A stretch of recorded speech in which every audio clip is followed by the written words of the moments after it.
في البداية عايز اتفق معاكم اتفاق. كل اللي هيتقال في الفيديو ده لا يقصد بيه الإهانة أو التقليل أو التصيد لشخص محمود الخطيب، إنما هو انتقاد صريح لرئيس النادي الأهلي الحالي بالإدارة كلها.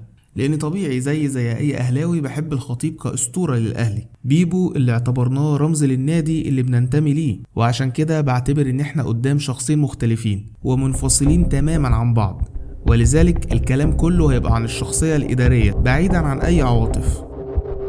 الأهلي في عهد الخطيب حقق 21 بطولة، منهم 4 دوري أبطال أفريقيا، ودي أرقام وإنجازات ناجحة جدا، ولكن الإدارة كان بيتبعوا سياسات وطرق غريبة عشوائية بتخليك تتأكد إنهم ما كانوش مخططين لأي إنجاز بيتم، وكل البطولات دي جت معاهم بالحظ. فأنا لميت الأخطاء دي وحصرتهم في 7 خطايا ارتكبهم الخطيب، واللي جعلوا من إدارته إدارة فاشلة رغم النجاح بالأرقام والبطولات.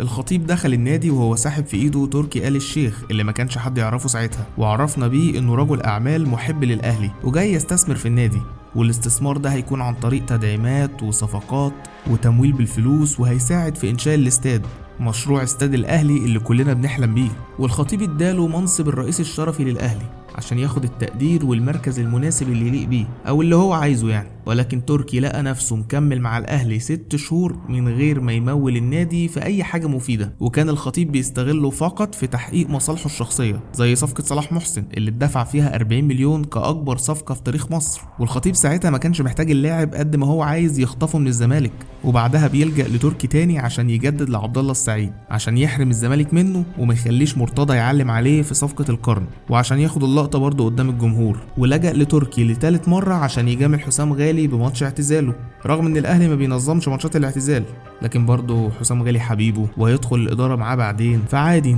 نخلي تركي يدفع ويجيب اياكس ونسافر الامارات ونلعب ماتش ودي على حس ماتش اعتزال حسام غالي، ما هو كده مش دافعين حاجه، عندنا اللي بيدفع. بعد كل ده حصل خلاف بين تركي والخطيب، وده عشان كان خايف ان تركي ياخد اللقطة منه او يفتكر نفسه رئيس بجد وهياخد قرارات ويتدخل في النادي. تركي بالنسبة للخطيب مجرد شوال فلوس، لكن تركي الشيخ ده طلع من حواري السعودية وطلع في الاعلام وشرد للادارة واتهمهم بالسرقة ورفع عليهم قواضي، ومن ساعتها استقرار النادي اتهز. وهنا ادركنا ان دخول تركي الشيخ النادي كان اكبر غلطة في التاريخ، ويمكن كمان تحول للعنة واصابت النادي، وللأسف كل ده ولم يتم الاستفادة منه ب1%، وكل الملايين اللي اتصرفت كانت بلا هدف وكلها رايحة لمصلحة الخطيب ومش لمصلحة الأهلي خالص. والبداية دي عرفتنا إن الإدارة دي أكيد هتفشل.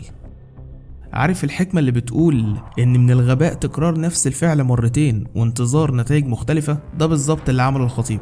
اصل مش معقول تغلط نفس الغلطة بالسرعة دي. الخلاف ما بينكم اتطور ووصل لحد القواضي وشتايم وشرشحة، وبعد كل ده بيضحك على الخطيب بصورتين وبوسة، وغالبا الخطيب وافق على رجوع تركي الشيخ مرة تانية للنادي عشان محتاج فلوسه، وزي ما هو متعود يضرب مبادئ الاهلي زي ما ضرب المبادئ في مشكلة عبد الله السعيد وفي اعتزال حسام غالي، بيضرب مبادئ النادي مرة كمان برجوع تركي الشيخ، واصبح عودته دي اهانة للاهلي وتضييع لكرامة النادي وكرامة الخطيب. ومع ذلك هو معرفش يستفاد منه برضه، وما استغلوش حتى في تطوير الفريق او في صفقات او بداية انشاء الاستاد، وكان رايح يخليه يعمل ماتش اعتزال لحسام عاشور هو كمان. مش عارف ايه كمية العبث ده والمجاملات الغريبة دي. وطبعا حصل المتوقع، حصل الخلاف من تاني لان الشخص ده عايز يتحكم في كل حاجة، ووجوده هيبقى فتنة كبيرة وكلنا عارفين كده الا محمود الخطيب، وتم طرد تركي من النادي للمرة التانية.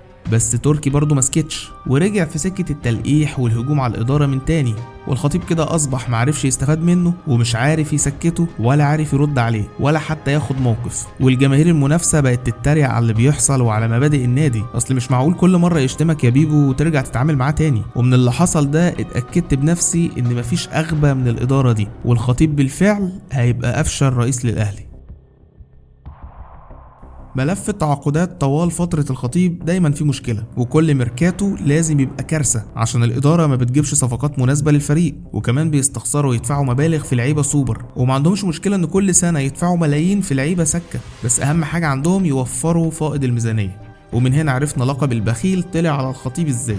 بس كلمة الحق تتقال برضه، احيانا كان بيعملوا صفقات كويسة بس بتبقى بعد خراب مالطا. اما لو الفريق بيكسب والدنيا ماشية لكن في نواقص واحتياجات بيعملوا نفسهم من بنها. وساعات برضه تلاقي صفقات مشبوهة بيدفع فيها ملايين كتير رغم ان محدش طلبها، زي برونو سافيو او ميكيسوني او يوسف ايمن ولا ريكاردو سواريش المدرب المؤقت اللي جه شهرين بس من غير اي داعي وخد فيهم مرتب اكبر من مرتبه في السنة اللي بيشتغلها في البرتغال. ده بيخليك تفكر ان اكيد بيتعمل سمسارة وفي عمولة من ورا التعاقدات دي، فاكيد في حاجة مريبة بتحصل ورا كل الاتفاقات دي، بس طبعا محدش هيراجع وراهم. وعلى حس الصفقات مش هقدر افوت صفقة كهربا وامام رغم انهم لعيبة مهمة، بس برضو الصفقات دي اتعملت مش عشان انت محتاجهم، انت تعاقدت معاهم عشان تكيد في الزملكاوية وتاخد اللقطة ونقول بيبو بيبو الله يا خطيب وبوم وطخ وكل الحاجات دي. لكن لو فكرت فيها هتلاقي انهم صفقات مش محسوبة ولا مدروس نتائجها. يعني كهربا لعب بدون عقلية وبتاع مشاكل واتدبست معاه في عقوبة وكلفك كتير اكتر ما افادك. وبالنسبة لإمام عاشور اللي شتم رموز النادي ومع ذلك طنشت وعملت اكنك مش واخد بالك، جبته بمبلغ كبير وطلع منه مشاكل بعد كده ولقطات بتأثر على الفريق. فكل ده بيدل انك مش بتخطط لأي صفقة بتجيبها ولا بتخطط للصفقات عموما، يعني ماشي كده وعلى الله. مع اني بعتبر ان قرار اختيار موسيماني كمدرب للاهلي في 2020 احسن قرار خده الخطيب، وبرضه اختياره لكولر عشان يصلح شأن الفريق في السنتين اللي فاتوا كان اختيار موفق جدا، ولكن مش طبيعي ان المدرب اللي بيبدأ معاك كويس وياخد بطولات ويبني فريق قوي يجي في الاخر ويقدم اداء زي الزفت ويزهق منك ومن النادي ويبقى عايز يمشي. وده طبعا راجع للتطفيش الغير مباشر اللي بتعمله الاداره، يعني مثلا مفيش مدرب جاله اللعيبه اللي بيطلبها، وده بالاضافه للضغط اللي بيرموه على اي مدرب من غير ما يقعدوا معاه ويفهموا المشاكل فين ولا بيجددوا الدوافع عنده او عند اللعيبه اللي بتشبع بعد البطولات. واحد زي موسيماني مشي بسبب الضغط عليه وهو شايف انه ما عملش اي حاجه، وكولر بقى عايز يعتزل بعد ما ريقه نشف وهو بيقول عايز لعيبه ابوس ايديكم وهم مطنشين. كل ده طبعا شغل مش احترافي واداره لا تستحق العمل في الاهلي. من وجهة نظري الخطيب عنده مشكلة نفسية، انه عايز يبقى صاحب اللقطة دايما ومش عايز حد ينتقده. بيفكرك بحد مش كده؟ ايوه هو بالظبط، بس الفرق ان مرتضى كان بيحب يطلع يجعجع ويقول انا اهو.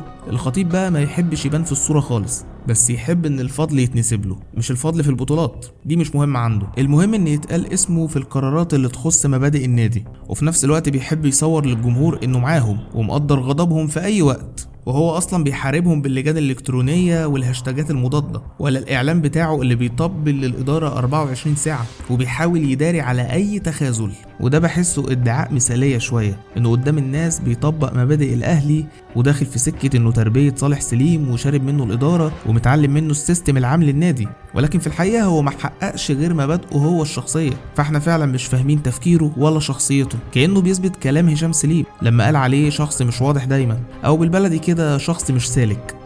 ولكن اللي انا اعرفه ان والدي قال عليه رجل غير واضح. الموسم الحالي هو تقريبا اهم موسم في تاريخ الاهلي وكل الناس عارفه كده ما عدا محمود الخطيب. من المفروض لما تفضي الفريق عندك ويدخل لك عائد مادي كويس لازم تعوض بلعيبه على الاقل تكون بنفس الجوده، بالاضافه كمان انك داخل تنافس على كاس الانتركونتيننتال وكاس العالم المنتظر، فلازم تجيب لعيبه في ليفل عالي شويه زياده عن اللي عندك عشان المفروض عندك طموح توصل لابعد نقطه في البطولات الدوليه. ولكن الاداره دخلوا الموسم من غير تدعيمات، وطبيعي المشاكل تظهر بعد كده على مدار الموسم، ويوم بعد يوم بنكتشف ونتفاجئ ان الاهلي محتاج لعيبه في اسرع وقت. ففكره بقى انك مش فاهم ان ده موسم تاريخي فدي مشكلتك، وفكرة انك مش عندك طموح انك تحقق انجاز عالمي فده يدل ان مكانك مش في ادارة الاهلي، وفكرة انك عايز توفر فلوس عشان تحوش ميزانية كبيرة وتقول الفريق بيكسب وخلاص، واول ما الدنيا تخرب تبتدي تتحرك بس عشان الناس هاجت عليك فتحاول تسكن الجماهير باي حاجة، فده اكبر دليل انك فاشل. 7 خطايا عملهم الخطيب بيثبت فيهم فشله وبيوضح لك مدى تفكيره وان مفيش خطة والدنيا ماشية بعشوائية، وده دليل قاطع ان الانجازات اللي اتحققت مش بتخطيط منه، والحظ خدمه كتير وبالذات في البطولات الافريقية ال4. وعرفنا ان مبادئه غير مبادئ الاهلي واهدافه هي توفير الفلوس، ودايما بيدور على تحقيق مصالحه الشخصية، ووجوده في المنصب لحد النهاردة ما إلا عشان يذكره التاريخ والبحث عن المجد الشخصي لنفسه فقط.